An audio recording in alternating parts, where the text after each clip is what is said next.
I'm so disappointed because I already recorded a video in real time reacting to this and to episode 15 of Married to Medicine, but I accidentally deleted it.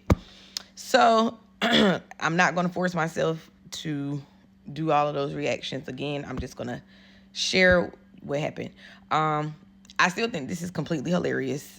I still think when Dr. Eugene walked up to him and called him George Washington, that was still completely hilarious. Dr. Scott's wig was just as bad. He looked like George Washington, and Dr. Scott looked like Count Dracula. Looked like they were two completely different eras. Along with Mr. Curtis, who had on a plaid, like wool looking vest, looking like he was straight from like 1930s, 1940s instead of the Victorian time period. Then we get right into, the group trying to choose between the Webbs and the Luncefords. That's a thing. Toya comes up with the idea to have the Luncefords come in at 8 and leave at 9, and then to have Dr. Heavenly and the Webbs come in at 9. So that's kind of the entire storyline of this particular episode. They did ask Phaedra to come to the rehearsal. She said no. Last episode, they asked her to come to the actual event. She said no again. So please stop asking her. She don't want to be around y'all. This is a celebration for Dr. Eugene and Toya's 16th year anniversary. And the party turned out really, really nice. It was really cute. I like theme parties, and the Bridgerton idea, it came off really well. Also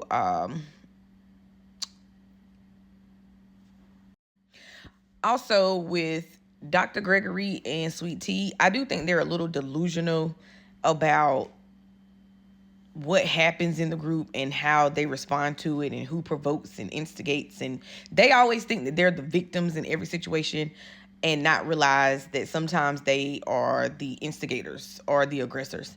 Sweet Tea absolutely does not know how to let things go.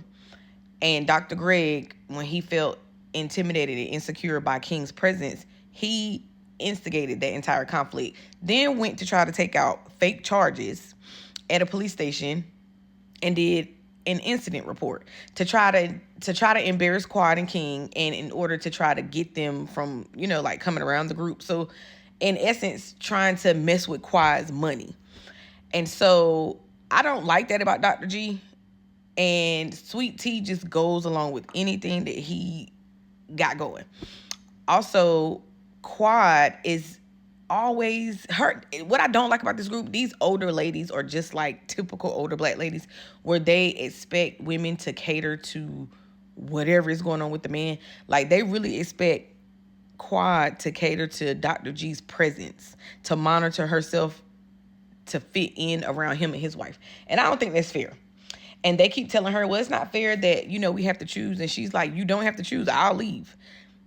I don't see why y'all are saying that y'all have to choose between Quad and King and Dr. G and Sweet Tea when Dr. G was not around for a very long time. Y'all only brought him around to piss Quad off.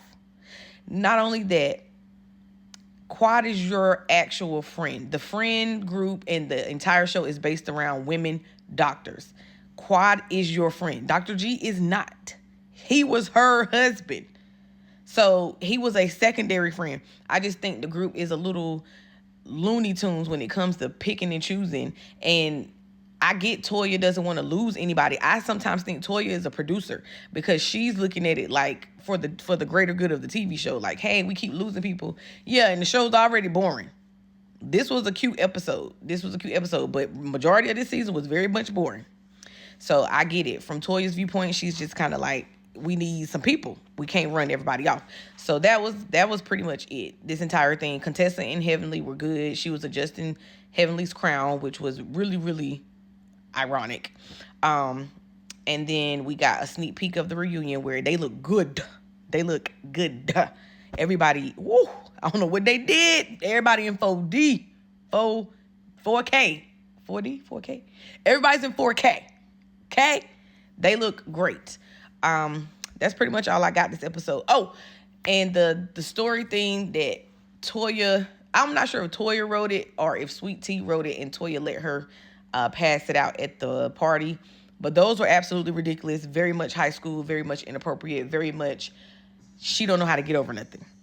Very much this is why Sweet Tea needs some therapy. And I do like Sweet Tea in the group. So I get where they're coming from because I like her for the show. She just has to figure out where she fits in, and she just has to stop taking everything personally, because that she acts like a big baby, and it gets on my nerves. But until next time.